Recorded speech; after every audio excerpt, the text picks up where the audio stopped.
जंगलों में इंसानी दखल की वजह से वन्य जीव संकट में हैं और अनुकूल वातावरण नहीं मिलने से कई जीव जंतु प्रजातियां या तो लुप्त हो गई हैं या तो लुप्त होने की कगार पर हैं, जिन्हें अब संरक्षित और सुरक्षा देने की चर्चा शुरू हो चुकी है। नंबर 1 पर आते हैं बाघ। विश्व के कुल बाघ आबादी के लगभग 70% भारत में रहते हैं। हालांकि ये बड़ी बिल्ली एक अनुकूलन योग्य प्राणी है जो जंगलों, मैंग्रोव और आर्द्र भूमि सहित विभिन्न आवासों में रह सकते हैं और रह सकने में सक्षम भी है या फिर गर्म या ठंडे तापमान का सामना करने की क्षमता रखते हैं। बंगाल टाइगर की आबादी पिछले कुछ वर्षों में कम हो गई है और ये अपनी त्वचा और शरीर के अंगों, ट्रॉफी शिकार और शहरी विकास से गंभीर रूप से कम हो रहे हैं और अवैध शिकार के कारण से ही दशकों के बाद लुप्त प्राय हो गया है। प्रजातियां अब अपने ऐतिहासिक प्राकृतवास के केवल 7% में ही रहती हैं और जिसमें 4000 से कम बाघ बचे हैं। भारत जैसे घनी आबादी वाले देश में भी मानव वन्य जीव संघर्ष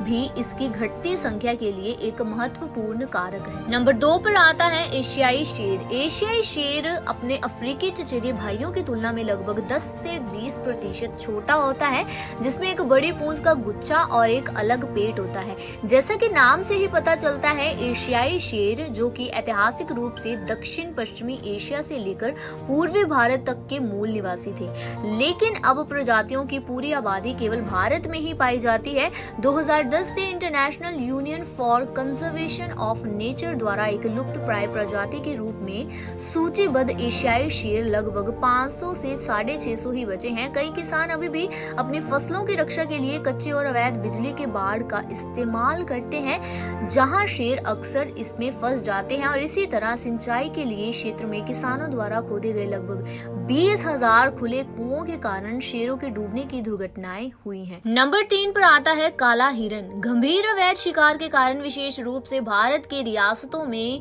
उनकी पट्टियों के लिए शिकार किया जाता है और इनकी कमी के कारण ब्लैक बग या भारतीय मृग अब भारत में सबसे लुप्त प्राय प्रजातियों में से एक है। वहीं 1947 में लगभग 80,000 काले हिरन थे, लेकिन ये संख्या 20 वर्षों से भी कम समय में गिरकर मात्र 8,000 हो गई थी। संरक्षण के प्रयासों के बावजूद जो संख्या को लगभग 25,000 तक वापस जाने में मदद करते हैं। वहीं आवारा कुत्तों द्वारा शिकार, कीटनाशक और चलते वाहन सभी प्रजातियों के लिए निरंतर खतरे बने हुए हैं। नंबर 4 पर आता है कश्मीरी लाल मृग।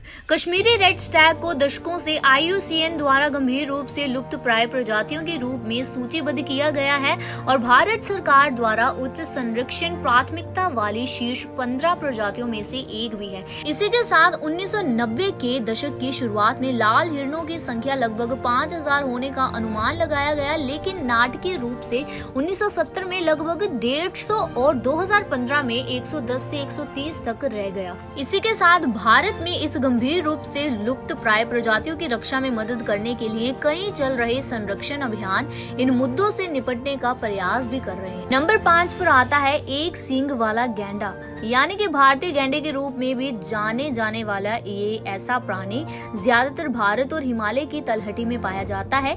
एक सींग वाले गैंडों को दशकों से उनके सींगों के लिए भारी निशाना बनाया गया है, जिसमें कथित तौर पर औषधीय गुण होते हैं और कृषि कीटों के रूप में मारे जाते हैं। आबादी लगातार बाढ़ के मौसम में भी प्रभावित होती है और गैंडों को उच्च भूमि और राष्ट्रीय उद्यानों के बाहर जाने के लिए मजबूर करती है, जिससे मानव वन्य जीव संघर्षों का खतरा बढ़ जाता है। और इन कारकों ने 20वीं शताब्दी की शुरुआत में आबादी को लगभग विलुप्त होने के लिए एक महत्वपूर्ण कारक के रूप में काम किया है, जो अब 200 तक सीमित हो गया था। लेकिन कड़े और लक्षित संरक्षण उपायों की मदद से भारत और नेपाल के तराई घास के मैदानों में वर्तमान संख्या वापस बढ़कर लगभग 3700 हो गई है, जिससे ये इतिहास के सबसे सफल संरक्षण प्रयासों में से एक है। तो ये तो थे दुनिया में पाए जाने वाले बाघ, शेर सहित कई वन्य जीव जो हैं विलुप्त होने की कगार।